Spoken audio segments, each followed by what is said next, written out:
도대체 누구의 거짓말이 마지막으로 무너질까?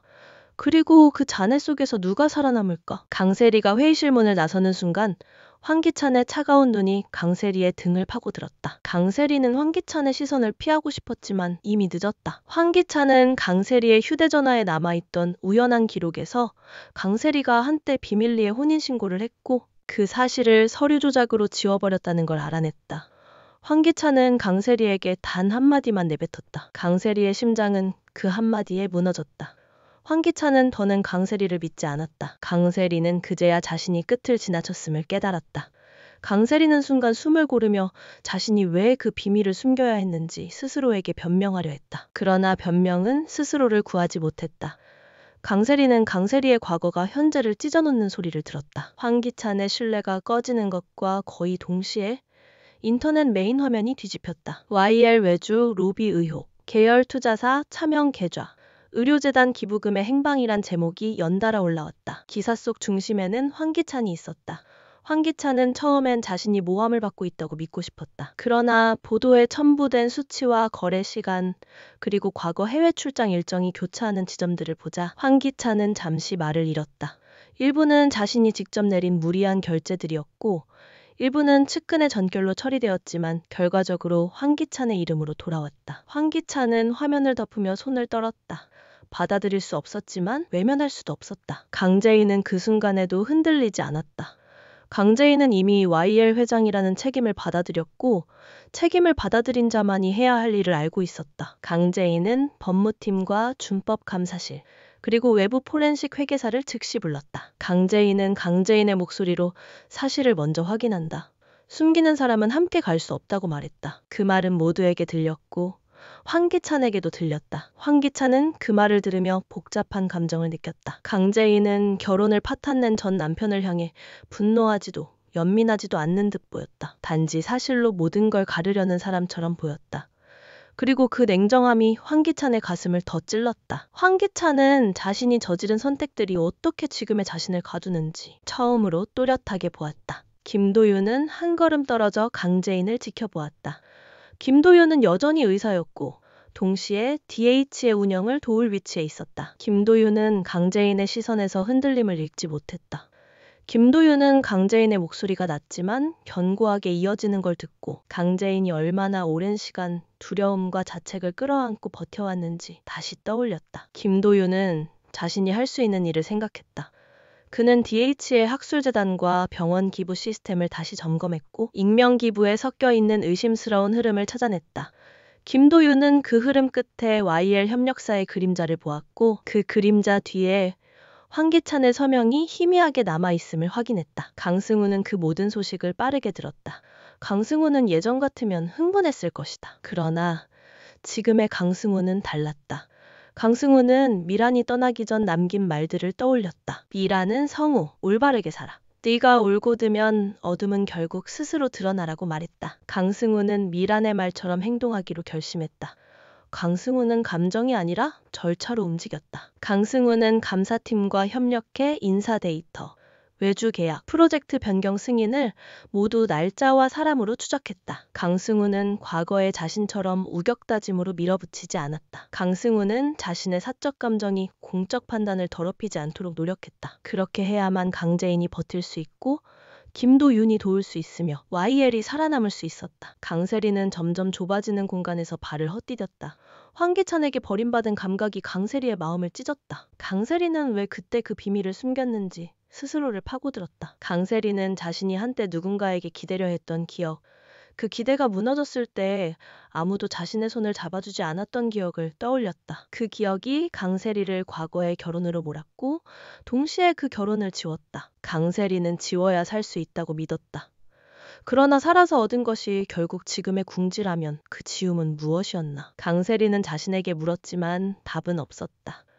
강세리는 결국 강세리의 입으로 고백해야 한다는 걸 알았다. 하지만 언제, 누구에게, 어떻게?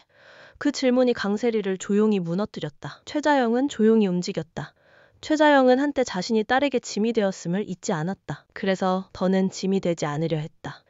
최자영은 병원 상담 프로그램에 꾸준히 참여했고 기록을 남겼다. 최자영은 그 기록을 강재인에게 보여주지 않았다. 강재인이 믿어야 할 것은 말이 아니라 시간이라는 걸 알았기 때문이다. 최자영은 미란의 안부를 물었다. 최자영은 미란에게 전화하지 않았다. 대신 미란이 머물렀다는 도시의 이름을 적었다가 지웠다. 최자영은 자신이 할 수 있는 가장 큰 용서가 기다림이라는 걸 배웠다. 기다림은 종종 사랑이었다. 오성은 미란과 함께 여행길에서 마음을 가볍게 했다. 오성은 처음으로 자신의 발로 자신의 시간을 걸었다. 오성은 미란에게 말했다. 돌아가면 각자 자리를 제대로 지키자. 나는 김도윤에게 맡긴 DH가 투명하게 운영되는지 더 멀리서 더 날카롭게 보겠다. 너도 내 자리에서 네가 옳다고 믿는 것을 해라. 미란은 고개를 끄덕였다. 미란은 여행을 통해 스스로의 욕망이 얼마나 많은 사람을 흔들었는지 인정했다. 미란은 인정해서 도망치지 않기로 했다. 미란은 돌아가면 최자영을 찾아가 먼저 말하겠다고 다짐했다. 미란은 잘못을 인정하는 말이 얼마나 무거운지 알았다. 그러나 미란은 이제 그 무게를 두려워하지 않기로 했다. 언론의 열기는 가라앉지 않았다. 익명의 제보자는 차례대로 자료를 풀었고 그 자료에는 수년 전의 회의 메모와 비밀 합의서가 섞여 있었다. 강재인은 흔들리지 않았다. 강재인은 자료를 막지 않았다. 강재인은 숨긴다면 더 큰 균열이 생긴다는 걸 알고 있었다. 대신 강재인은 내부 메일로 직원들에게 상황을 공유했다. 강재인은 책임을 회피하지 않겠다고 말했다. 사실이 확인되는 대로 사과할 것이고 사실이 아닌 것은 명확히 반박하겠다고 말했다. 그 말은 내부를 진정시켰다. 직원들은 누군가 자신들의 불안을 이해하고 있다는 걸 느꼈다. 그리고 이해는 지지를 만들었다. 황기찬은 자신이 외로워지는 걸 느꼈다. 황기찬은 연락처 목록을 넘겼다. 함께 술을 마시던 사람, 함께 골프를 치던 사람, 함께 이익을 나누던 사람들. 그러나 그 사람들은 황기찬의 전화에 쉽게 응답하지 않았다. 황기찬은 그제야 깨달았다. 관계의 모양이 이익의 모양과 닮아 있었음을. 이익이 줄어들면 관계도 줄어드는 걸 황기찬은 스스로를 변호하고 싶었다. 나는 회사의 성장을 위해서였다며 말하고 싶었다. 그러나 그 말 속에 자신의 욕망이 얼마나 섞여 있었는지 황기찬은 누구보다 잘 알았다. 황기찬은 허탈하게 웃었다. 변명은 또 다른 변명을 낳을 뿐이었다. 사실 앞에서는 변명이 서지 않았다. 그때 의외의 곳에서 실마리가 나왔다. 김도윤이 병원 데이터와 기부금 흐름을 교차 분석하던 중 한 장의 오래된 인보이스를 보았다. 인보이스는 재단 협력 장학금 지급건으로 돼 있었지만 실제 수령인은 YL 협력사 임원의 친인척이었다. 그 장학금은 몇 년 전 해외 연수 경비의 일부로 쓰였고 그 연수는 황기찬의 해외 투자 설명회 일정과 완벽히 겹쳤다. 김도윤은 단정하지 않았다. 김도윤은 강재인에게 말했고 강재인은 포렌식 회계사에게 넘겼다. 포렌식 회계사는 그 건이 단독이 아니라는 걸 곧 발견했다. 작은 구멍 속에서 큰 물줄기가 새는 소리가 들렸다. 강승우는 각종 증언을 정리했다. 과거 한 차례 무리하게 통과된 프로젝트의 승인 라인에 강세리의 이름이 있었다. 강승우는 즉각 강세리를 의심하지 않았다. 강승우는 기록을 더 봤다. 같은 시기 강세리는 디자인실의 구조조정을 막기 위해 밤을 새워 자료를 만들었던 흔적이 있었다. 강승우는 강세리가 한 번에 두 방향으로 끌려가고 있었음을 이해했다. 한쪽은 욕망이었고 다른 한쪽은 생존이었다. 그리고 그 사이에서 사람들이 흔히 저지르는 선택들이 있었다. 그 선택은 정당화될 수 없지만 이해는 가능했다. 강승우는 이해가 처벌을 막지 않는다는 것도 알았다. 이해는 단지 진실에 닿는 더 정확한 길을 열 뿐이었다. 결국 강세리는 스스로 입을 열었다. 강세리는 먼저 강재인을 찾아갔다. 강세리는 차분히 말했다. 과거의 결혼은 사랑이 아니었다고. 그저 누군가에게 잡아주길 바랐던 손이었는데 그 손이 자신을 이용했고 자신도 그 손을 이용했다고. 그렇게 서로를 이용한 끝에는 상처만 남았다고. 강세리는 그 상처를 지우려 했고 그래서 서류를 지웠다고. 강세리는 이것이 변명이 아니라 사실이라고 덧붙였다. 강세리는 떨리는 목소리로 또 말했다. 황기찬을 좋아했다.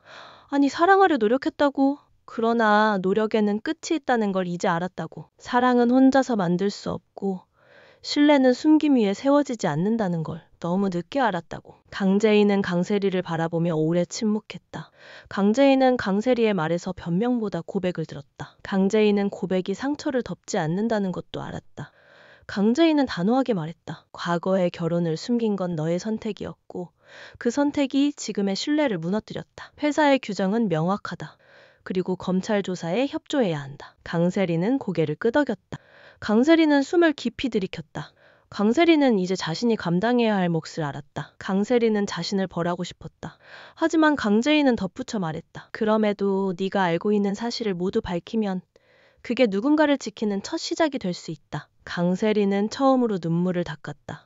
강세리는 그 말에서 이상한 안도를 느꼈다. 벌과 시작이 동시에 올 수 있다는 것을 처음으로 믿어보았다. 같은 시각 황기찬은 마지막으로 남은 한 사람에게 전화를 걸었다. 그 사람은 지금의 소용돌이의 핵심에 있지만 누구도 그 존재를 정확히 짚지 못했다. 황기찬은 낮게 말했다. 우리가 함께했던 서류, 너도 기억하지? 그 서류가 이제 밖으로 나왔어. 상대는 잠시 침묵했다가 짧게 답했다. 당신이 덮을 줄 알았어. 전화는 끊겼다. 황기찬은 전화기 화면을 한참 바라보다가 놓았다. 황기찬은 자신이 누구를 믿어왔는지 다시 계산했다. 믿음에는 항상 대가가 붙어 있었다. 그리고 그 대가는 지금처럼 비싼 날도 있었다. 김도윤은 밤이 깊어갈수록 더 선명해졌다. 김도윤은 강재인과 함께 자료를 한 줄씩, 한 장씩 읽었다. 김도윤은 강재인의 어깨에 손을 얹지 않았다. 위로는 때로 상대를 약하게 만든다. 대신 김도윤은 말 대신 일로 곁을 지켰다. 김도윤은 그렇게 강재인에게 말하고 있었다. 너는 혼자가 아니라고. 우리는 함께 이 시간을 건너갈 거라고. 강재인은 그 무언의 말을 들었다. 강재인은 마음속 작은 돌 하나를 내려놓았다. 강재인은 내일 아침 이사회 앞에서 말할 문장을 다듬었다. 강재인은 자신의 목소리로 말할 것이다. 잘못이 있으면 바로잡겠다. 그러나 우리를 무너뜨릴 수 있는 건 진실의 폭발이 아니라 진실을 외면하는 우리의 비겁함이다. 강승우는 새벽에 유경에게 메시지를 보냈다. 오늘 너의 말이 필요할지도 몰라. 유경은 짧게 답했다. 알겠어. 가야 한다면 갈게. 유경은 스스로에게 물었다. 자신이 무엇을 도울 수 있을까? 유경은 자신이 미워했던 과거와 화해하려 애써왔다. 유경은 아직 완전히 용감하지 않았다. 그러나 유경은 성우의 눈에서 순진함이 아닌 성숙을 보았다. 유경은 그 성숙이 자신을 앞으로 밀어준다는 걸 알았다. 유경은 두려움을 버리지 않았다. 대신 두려움을 안고 문을 열 준비를 했다. 오전 검찰의 압수수색 소식이 번졌다. YL의 한 층이 테이프로 가려졌고 DH에도 조사관이 들어왔다. 강재인은 흔들리는 직원들에게 말했다. 협조하라. 그리고 기록을 지키라. 김도윤은 의료 데이터의 윤리 기준을 다시 확인시키며 환자 정보가 어떠한 정치적 목적에도 이용될 수 없다고 분명히 했다. 오성은 먼 곳에서 변호사와 통화했다. 오성은 변호사에게 물었다. 우리가 정말 놓친 게 뭐였습니까? 변호사는 간단히 답했다. 사람입니다. 오성은 웃었다. 간단하지만 가장 어려운 답이었다. 시스템을 믿고 서류를 믿고 숫자를 믿는 동안 사람을 놓치는 순간이 온다. 그 순간이 길어지면 의혹은 현실이 된다. 그날 오후 폭탄 같은 추가 보도가 나왔다. 익명의 내부 제보자가 보낸 파일들 중에 한 문서가 있었다. 그 문서에는 과거 재벌 2세들과의 비밀 골프 모임이 적혀 있었고 참석자 명단에 미란의 이름도 있었다. 미란은 화면을 보며 숨을 멈추었다. 미란의 이름 옆에는 조율이라는 단어가 적혀 있었다. 조율. 무엇을 조율했는가? 미란은 기억을 더듬었다. 그날 미란은 누군가의 무리한 요구를 부드럽게 꺾으려 했다. 그러나 누군가는 그 장면을 미란이 보이지 않는 선을 넘는 데 도움을 준 것으로 적어놓았다. 기록은 사람을 단순하게 만든다. 의도는 지워지고 결과만 남는다. 미란은 그 사실을 정면으로 보았다. 미란은 도망치지 않기로 했다. 미란은 귀국 비행기표를 예매했다. 최자영은 저녁에 강재인의 집을 정리하며 조용히 내일의 식사를 준비했다. 최자영은 사소한 준비들이 마음을 붙잡아주는 것을 알았다. 최자영은 메모지에 썼다. 말 대신 밥. 최자영은 사랑이 가끔 너무 많은 말을 필요로 하지 않는다는 걸 배웠다. 황기찬은 스스로를 추슬렀다. 황기찬은 변호사와 통화를 마치고 강세리에게 메시지를 보냈다. 이야기하자. 답은 오지 않았다. 황기찬은 처음으로 이해했다. 신뢰가 무너진 자리에서는 대화조차 시작되지 않는다는 것을. 황기찬은 창밖 불빛을 보며 자신에게 물었다. 어디서부터 잘못되었는가? 욕망과 책임의 경계에서 그는 어느 순간 욕망을 책임으로 착각했다. 그 착각이 지금의 자신을 만들었다.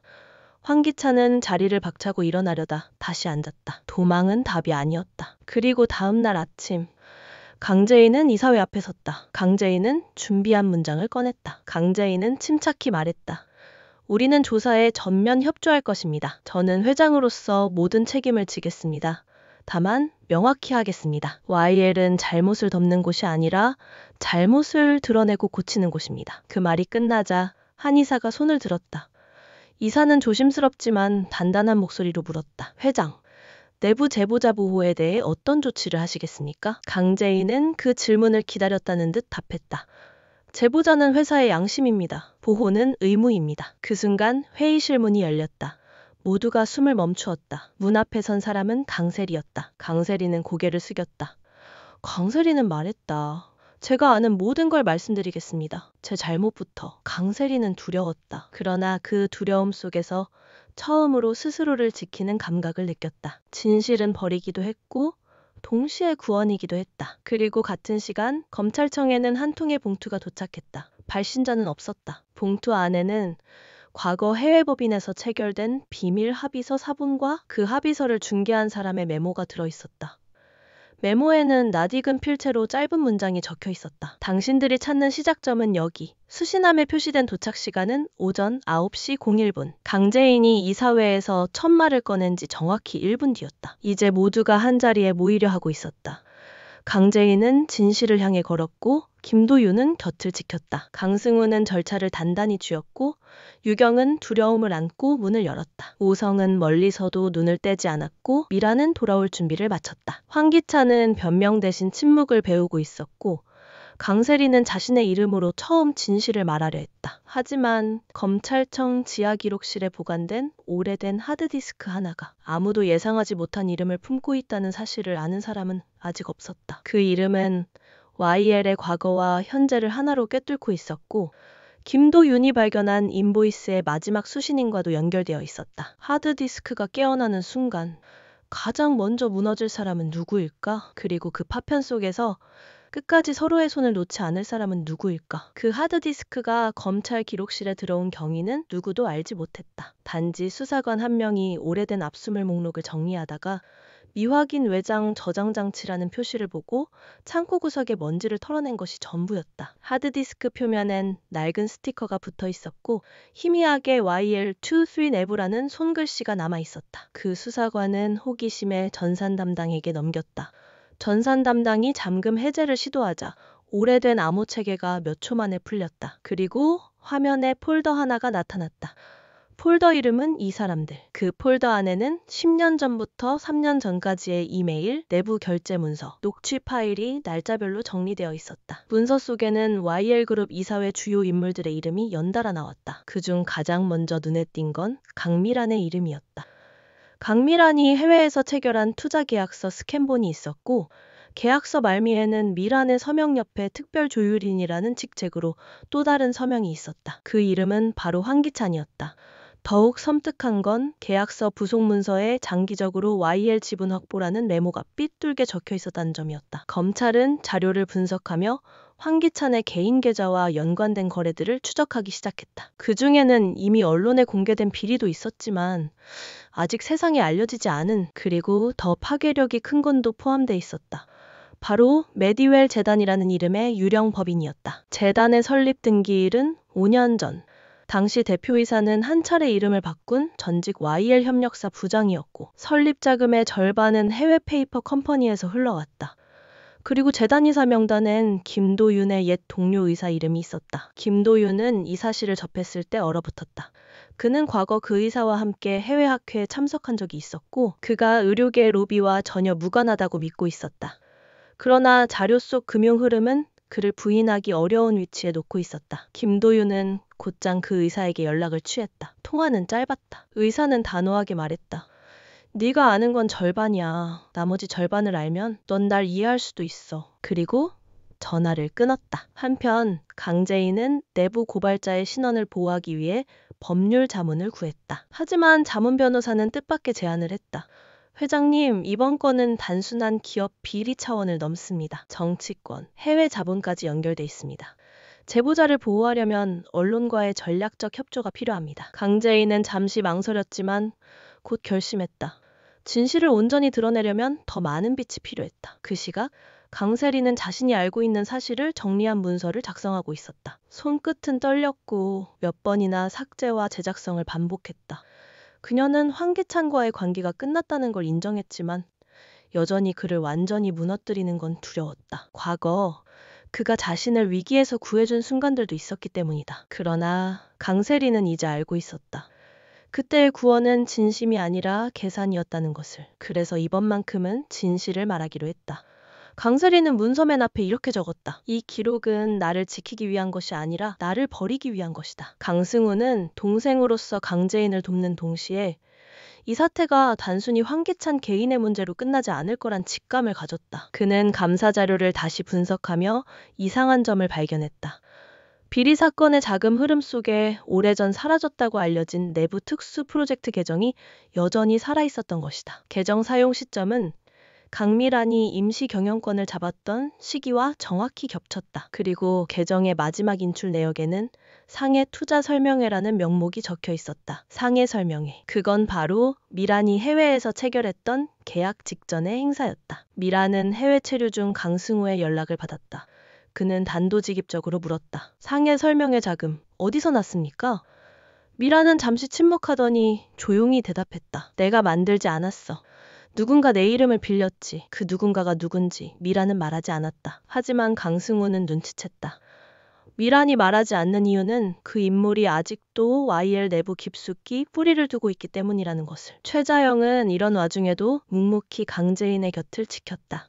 그러나 그녀 역시 불안했다. 오래전 자신이 목격했던 어떤 장면이 이번 사건과 연결되는 건 아닐까 하는 의심이 자꾸만 떠올랐다. 15년 전 그녀는 우연히 남편의 서류 가방에서 비밀 합의서라는 제목의 문서를 본 적이 있었다. 당시엔 내용도 모르고 깊이 따지지 않았다. 하지만 문서의 첫 줄에 적혀있던 회사 이름이 지금 언론에 오르내리는 메디웰 재단이었다는 것을 그녀는 이제야 기억해냈다. 오성은 멀리서 이 모든 상황을 주시했다. 그는 DH의 경영을 맡은 김도윤에게 이 상황은 오래 끌수록 회사도 사람도 다친다고 조언했다. 그리고 자신은 별도의 사설 조사팀을 움직였다. 오성의 팀은 곧 한 장의 사진을 확보했다. 사진 속에는 황기찬과 한 정치인이 함께 웃고 있었고 그 옆 테이블에는 강미란과 미지의 인물이 앉아 있었다. 그 미지의 인물은 바로 메디웰 재단 설립 당시 대표였던 전직 부장이었다. 김도윤은 자료를 검토하던 중 병원 정부에서 이상한 진료 기록을 발견했다. 환자 명단에 실존하지 않는 이름이 몇 개 있었고 그 진료비는 모두 재단 기부금에서 충당된 것으로 처리돼 있었다. 그는 강재인에게 이 사실을 알렸다. 강재인은 잠시 말이 없었다. 그리고 조용히 말했다. 이건 단순 비리가 아니야. 사람의 생명을 장부에 거래한 거야. 검찰은 압수수색을 확대했고 결국 하드디스크 속 이 사람들 폴더에서 황기찬의 자필 메모를 발견했다. 메모엔 이렇게 적혀 있었다.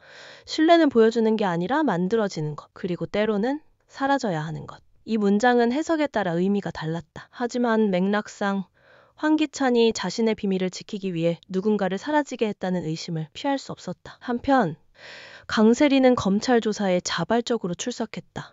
그녀는 조사실에서 모든 걸 털어놓았다. 자신의 과거, 결혼, 황기찬과의 관계, 그리고 자신이 목격한 계약 현장까지. 그녀의 진술은 다른 증거들과 맞물리며 퍼즐의 빈칸을 채워갔다. 그러나 강세리가 진술을 마치고 돌아서는 순간 한 통의 문자 메시지가 도착했다. 네가 뭘 말했는지 안다.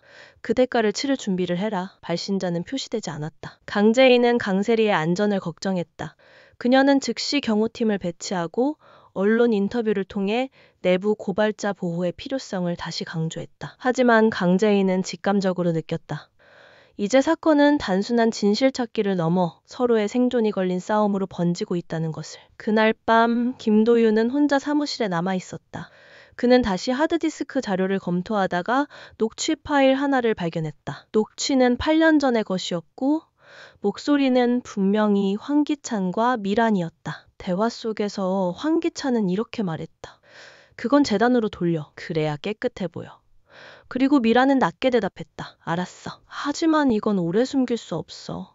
대화는 거기서 끊겼다. 다음 날 아침 미란이 한국에 도착했다. 그녀는 공항에서 단 한 번도 카메라를 보지 않았다. 곧장 강재인의 사무실로 향한 그녀는 문을 열자마자 말했다. 나 알고 있는 거 전부 말하러 왔어. 그리고 잠시 후 이사회실 문이 다시 열렸다. 이번엔 황기찬이었다. 그는 주변의 시선에도 아랑곳하지 않고 말했다. 이야기는 여기서 끝내자. 나도 말할 게 있다. 그 순간 복도의 끝에서 걸어오는 한 남자의 모습이 보였다. 그 남자는 바로 메디웰 재단의 초대 대표였다. 그의 손에는 얇은 서류 봉투가 들려 있었다. 봉투 안에는 15년 전 작성된 계약서 한 장과 당시 관련자들의 서명이 있었다. 그리고 그 서명 중 한 줄은 모두가 예상치 못한 이름이었다. 그 이름을 본 강재인, 김도윤, 미란, 황기찬은 동시에 숨을 멈췄다. 그 이름은 이 모든 사건의 출발점이었고 동시에 누구도 쉽게 의심하지 않았던 인물이었다. 그 인물이 누구인지, 그리고 왜 지금 나타난 것인지 아직 아무도 모른다. 하지만 한 가지는 분명했다. 이제부터가 진짜 시작이라는 사실이었다. 그 서류 속 이름을 본 순간 회의실은 숨소리조차 삼킨 듯 고요해졌다. 그 이름은 다름 아닌 최자영이었다. 강재인은 순간 혼란스러웠다. 자신의 어머니가 어떻게 이 모든 사건의 출발점에 서게 되었는지 이해할 수 없었다. 그러나 최자영은 의외로 담담했다. 그녀는 봉투를 손에 들고 한 발 앞으로 나섰다. 이건 내가 오래전에 서명한 계약서가 맞습니다. 하지만 저는 그 내용이 이런 비리에 사용될 줄 몰랐습니다. 최자영의 목소리는 조용했지만 단단했다. 15년 전 남편의 부탁으로 단순한 문화재단 후원 계약이라 믿고 서명했던 문서가 사실은 메디웰 재단 설립을 위한 자금 세탁의 초석이었다. 남편은 이미 세상을 떠났고 진실은 묻힌 채 시간이 흘렀다. 그 사실을 최근에서야 알게 된 최자영은 스스로 검찰에 자료를 제출하기로 결심한 것이었다. 내가 잘못한 건 의심하지 않고 믿어버린 겁니다. 그 대가를 이제라도 치르겠습니다. 하지만 제 딸과 이 회사는 깨끗해져야 합니다. 그 순간 황기찬이 입을 열었다. 당신 책임이 아닙니다. 이건 제 욕심이 만든 일이니까요. 황기찬은 자리에서 일어나 깊게 고개를 숙였다. 강재인 그리고 모두에게 미안합니다. 난 당신을 사랑한다고 하면서도 결국 당신의 믿음을 이용했습니다. 이제 그만 놓아주겠습니다. 그는 변호사와 함께 자진 출두하겠다고 선언했다. 강세리 역시 입술을 깨물며 앞으로 나섰다. 저도 죄를 인정하겠습니다. 과거의 결혼을 숨긴 것도 계약 현장에서 침묵한 것도 모두 제 선택이었습니다. 하지만 마지막으로 부탁드립니다. 저 때문에 다친 사람들 그만 괴롭히지 말아주세요. 강재인은 잠시 그녀를 바라보다가 고개를 끄덕였다. 검찰 수사와 내부 조사가 동시에 진행되며 메디웰 재단의 불법 자금 흐름이 완전히 드러났다. 예상과 달리 최자영의 서명은 법적으로는 무죄 판결을 받았다. 그녀가 사건의 내용을 몰랐고 그 시점에서 얻은 이익도 없었기 때문이다. 그러나 최자영은 여전히 스스로를 탓했다. 엄마, 이제 그만 내려놓아요. 강재인은 어머니의 손을 꼭 잡았다. 우린 이제 서로 믿을 수 있잖아요. 최자영의 눈에 눈물이 고였다. 그래, 이제는 너를 믿어도 되겠구나. 김도윤은 DH와 병원 재단을 완전히 투명하게 개편했고 환자와 기부자 모두에게 신뢰를 되찾았다. 그는 강재인의 곁에서 변함없이 함께했고 두 사람은 각자의 상처를 더 이상 숨기지 않았다. 우린 충분히 오래 돌아왔어요. 도윤이 웃으며 말했다. 그래, 이제 앞으로만 가자. 제인은 도윤의 손을 꼭 잡았다. 강승우와 유경은 서로를 향한 마음을 마침내 숨기지 않았다. 성우는 유경의 손에 반지를 끼우며 말했다. 네가 있어야 내가 완성돼. 이제 절대 놓지 않을 거야. 유경은 웃으며 대답했다. 나도 그래. 오성과 미라는 각자의 자리로 돌아갔지만 더 이상 권력을 위해 다투지 않았다. 미라는 최자영을 찾아가 진심으로 사과했고 최자영도 담담히 받아들였다. 우리 다 실수했지만 이제는 다르게 살아요. 미란의 말에 모두가 고개를 끄덕였다. 그리고 어느 봄날 두 쌍의 결혼식이 같은 날 같은 정원에서 열렸다. 강재인과 김도윤, 강승우와 유경, 하얀 드레스와 검은 턱시도, 그리고 축복하는 사람들의 웃음 속에 긴 싸움과 상처의 그림자는 사라졌다. 황기찬은 멀리서 그 모습을 지켜보며 조용히 떠났다. 그는 감옥에서 긴 시간을 보내겠지만 적어도 이제는 모든 거짓을 내려놓을 수 있었다. 결혼식의 마지막, 강재인은 하객들에게 이렇게 말했다. 집은 벽과 지붕이 아니라 서로를 지켜주는 마음입니다. 우리는 서로를 믿는 법을 배웠고 그게 우리 집의 시작입니다. 하늘은 맑았고 꽃잎은 바람에 흩날렸다. 그날 이후 YL은 깨끗한 기업으로 다시 서기 시작했고 사람들은 과거보다 더 단단해진 관계 속에서 서로를 지켜주었다. 그리고 모두가 알았다. 이제 이 집은 무너지지 않을 거라는 것을.